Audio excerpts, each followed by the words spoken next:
Good afternoon, dear colleagues. Welcome at the Ukraine Center for Reforms.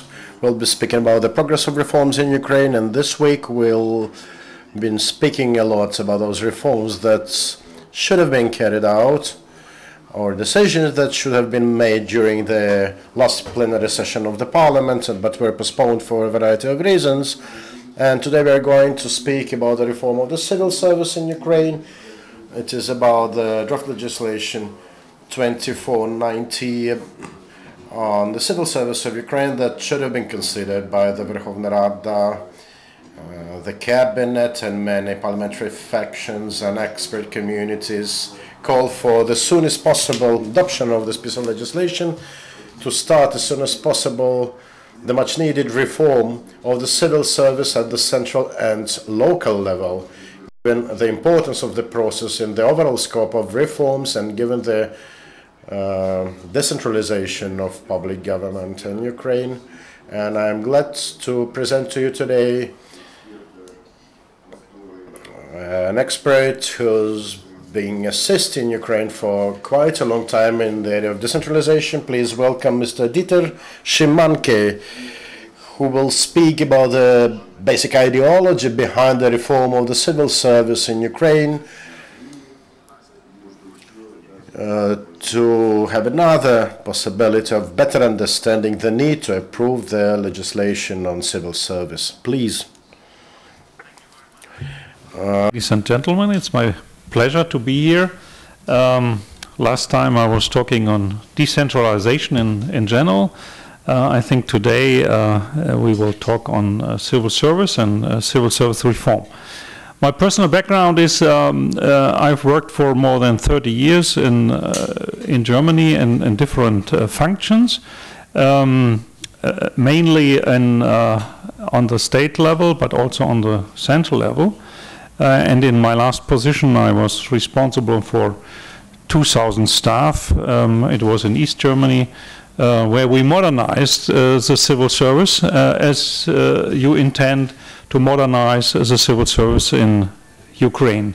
And in between, I've worked in some other countries in Eastern Europe, including some countries in the southern Caucasus, and it was always the same issue: how can we really modernize the civil service in these days?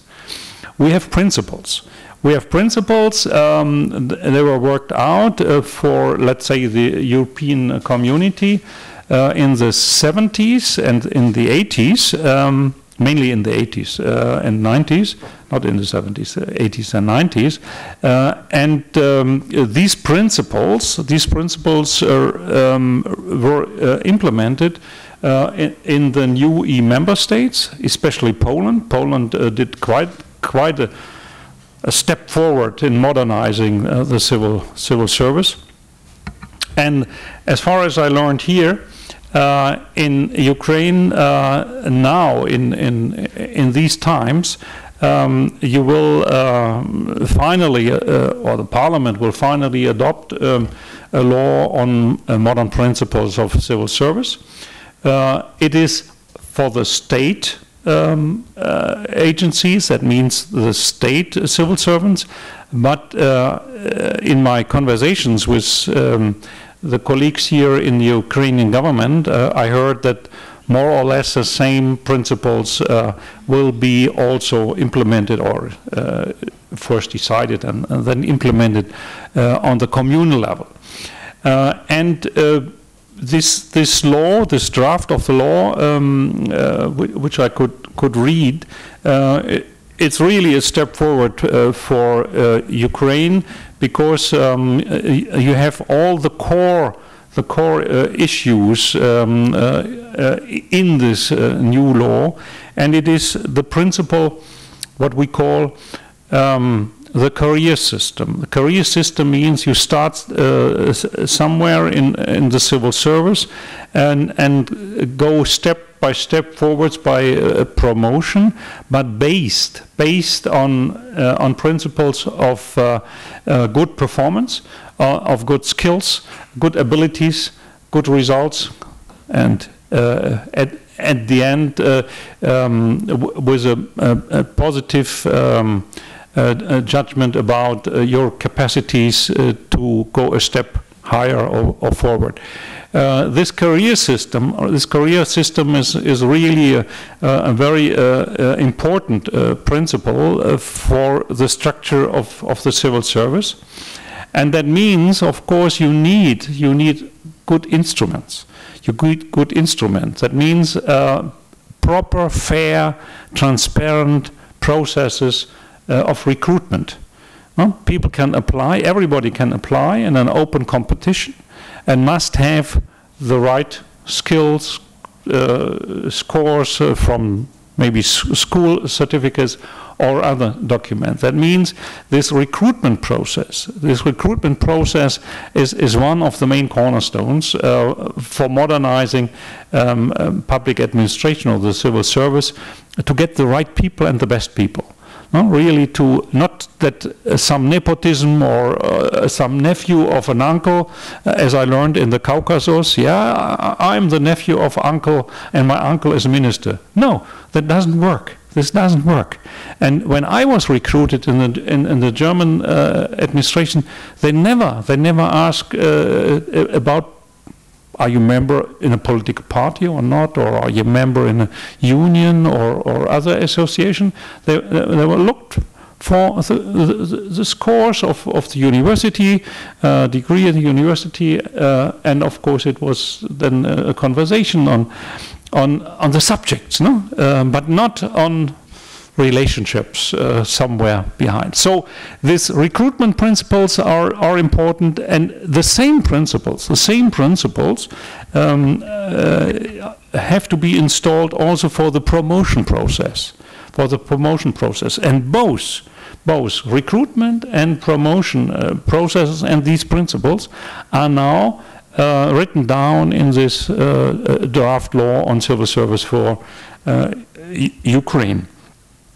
And in the promotion process, you need proper information, comparable information, and comparable information. The most important instrument are performance appraisals, and this is written down also in the draft. Performance appraisals. There are standards. What is really interesting for the performance, the behavior, the skills of the person, and it must be comparable. That means every 2 or 3 years, all civil servants will get a performance appraisal, and then you can compare the results, so that you can at the end or have a good basis for the decisions on promotion. But performance appraisal, the appraisals also say, well, what is the capacity? How can we train this person for higher functions? And this is part of what we call personal development, or in English, human resources management. And this human resource management is also now written down. You can find it in the text of the law. So the law itself, when it will be adopted, I heard it will be in the second half of this year, hopefully by Parliament. The second reading is coming soon, I heard. But then you have the text of the law. The text of the law, and nothing is really changed. No? That means we start then the process of implementation. And there you have, fortunately, you have this National Agency for Civil Service here in Ukraine, located, of course, in Kiev, and they are ready to start the implementation process. And from the German side, from our project side, we will support them in this implementation process. And implementation process, first you must train those persons who are responsible for human resource management. You need really good managers for public personnel, for the civil servants inside each agency, in the ministries and the subordinated bodies, in the oblast administration, and so on. And this will be the first step to really to train them in these new approaches written down in the law. This law concentrates on the civil servants of the state, not on of the communes, but they are working on a comparable legal regulation for the communes, and this is reasonable. We have in our state, that means in Germany, we have the same principles for all levels. No? We have the central level, we have a state level, and we have rayon and communal level. We have the same principles, and this is reasonable because it's civil service, it's public administration. Here there is another challenge for Ukraine, because you are in the process of decentralization, this process to merge communes, or communes merge with each other. That means they build a new staff, a new structure of civil servants there.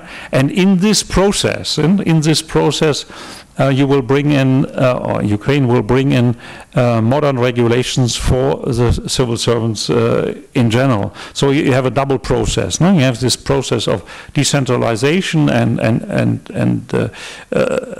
founding new cities and communes, and maybe also later on the rayon level, and then you will change the cornerstones or the principles and issues and approaches for human resource management. This is a great challenge, but I met so many people inside the public administration in Ukraine, really engaged and skilled, so I'm quite optimistic that you will reach the goal. Not in the next year. This whole process of public administration reform, and here we are talking about civil service reform, this whole process needs time. Take only this instrument of performance appraisal. If you make performance appraisal regularly every 2 or 3 years, then you need, of course, some years so that you have really a good basis of information on this person, but also on other persons who compete with them for higher positions. So it needs several years. No? It needs several years. And from my experience in East Germany after the unification, because I worked before the German unification in West Germany and moved to East Germany as a state secretary in a ministry, it took us, let's say, about from the early beginning, when we started to build up new institutions and recruit persons, up to have a proper basis, a proper level of qualification, 6-8 years, I think. And at the end, we had quite good working institutions. Why? Because personnel was qualified, was efficient, and motivated. On motivation, maybe we will talk later how to strengthen the motivation of people. There is one instrument in your new law. It's a bonus system, which is one instrument for motivation. But normally we recruit people to the public administration who have intrinsic motivation. Intrinsic, that means they like to serve to the people. No? And at the end, of course, there must be a salary. But first is the work itself, no? To support people, to help people, to improve the country, to improve the infrastructure, and so on and so forth. So these are my first 3 minutes, just for introduction, and now I think it's the round for questions and answers.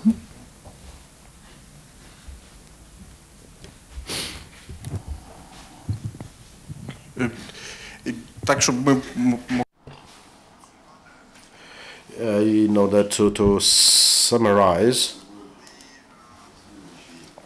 a time frame for implementation of reforms. So how intensive it could be, how year and a half, 2 years, 3 years. So from your experience, so in order to understand the let's say when the results can be visible for people.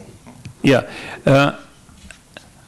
I think what they will do, I mean, the responsible agency or agencies is really to have a plan of implementation with what we call milestones. No? I think the first milestone is to train the HRM people in this new law. This can be done in half a year or so. And then they have to and will, I think, implement new recruitment procedures just from next year onwards, no?